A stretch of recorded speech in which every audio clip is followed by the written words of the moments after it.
Hello, everyone. Welcome to the video segment of the You+AI podcast. I call it On the Spot because I put my guests on the spot.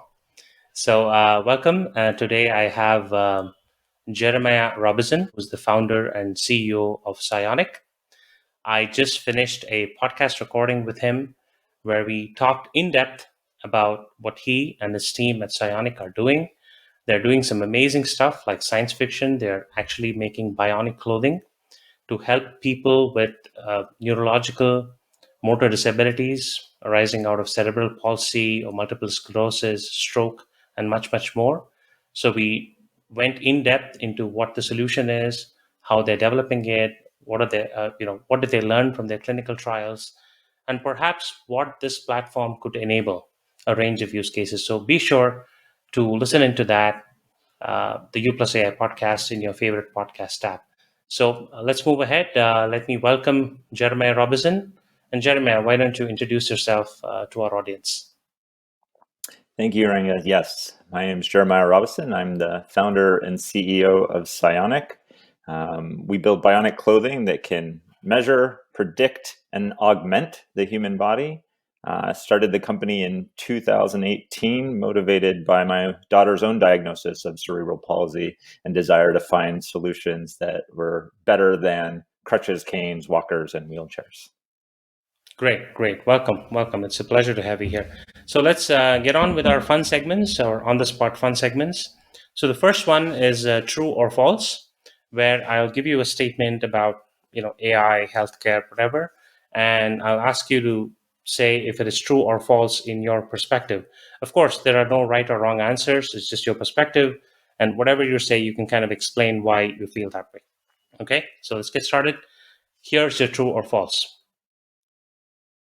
We are far away from unlocking the true potential of using AI in healthcare. True or false? I think true on that. The time scales of what has to occur for us to get there. First, we have to build more generalized models, but then we have to be respective of the very broad diversity within healthcare. So, your typical model in the consumer world that takes large amounts of very homogeneous data to make predictions. Now we have very broad swaths of heterogeneous data.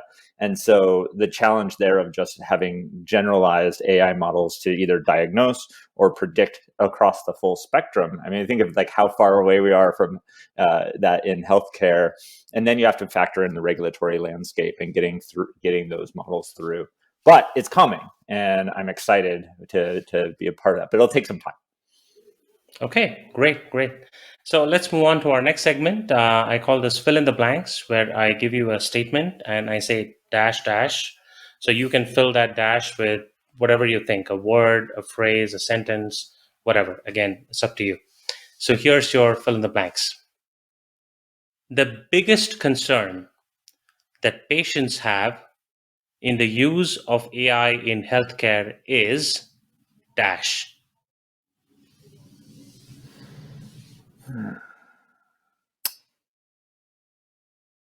For me, I think that use of AI in healthcare, the biggest challenge for individuals, right, is going to be how does it work?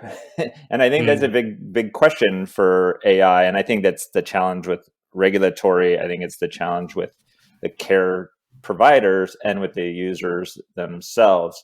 And I think that for the users, probably the least amount of concern is, how does it work? But for regulators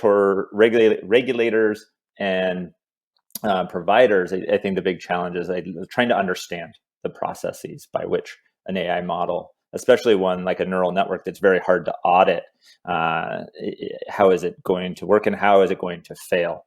And those are the challenges that I think are the most paramount in using AI in healthcare. Okay. Just a thought on that. As a patient, when I go, right, I mean, do I always know, for example, if the physician gives me a drug, do I always know how it's working? I mean, I know that, if I have it, it'll work and I trust the physician.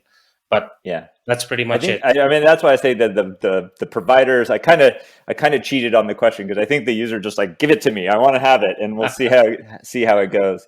And but I think that we see this in automotive and autonomy, right? A lot of the models that are based on neural nets, like NVIDIA is the only one who's sort of doing real end-to-end AI. Everybody else has these sort of very, decision trees and things of that nature that are easier to audit. Mm. So I think that you're right. The users are going to be like, I'll give it a try. Let's give it a go. Okay, great. So let's get to our last segment. I call this a tweet saves the day. So here I give you a scenario, a hypothetical one, could be real sometime, and I ask you, what would you tweet in that scenario, right? So here's your scenario for a tweet saves the day.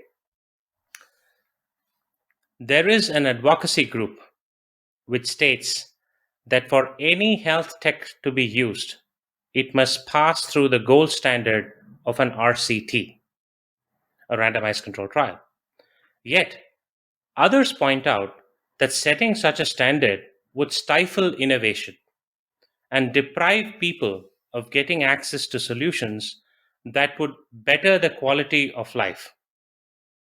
As someone who has seen it all, you are called and asked in to weigh on the situation. What would you tweet?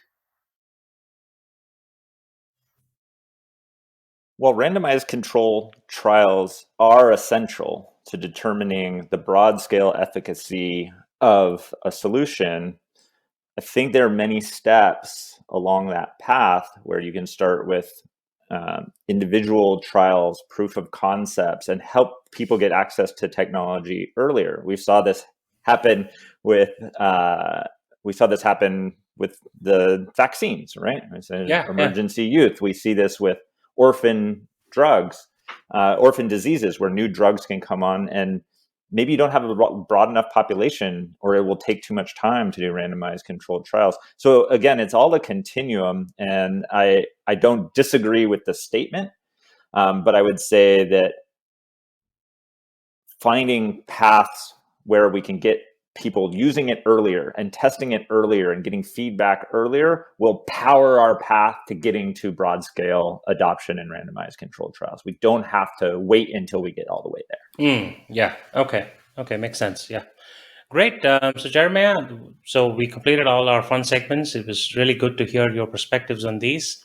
And once again, I'd like to remind our audience that I just finished a podcast recording with Jeremiah Robison, founder and CEO of Cionic, where we talked in depth about what they're doing, the bionic clothing that they're developing. They've already gone onto the trial phase and would be applying for a US FDA F510K next year, I think.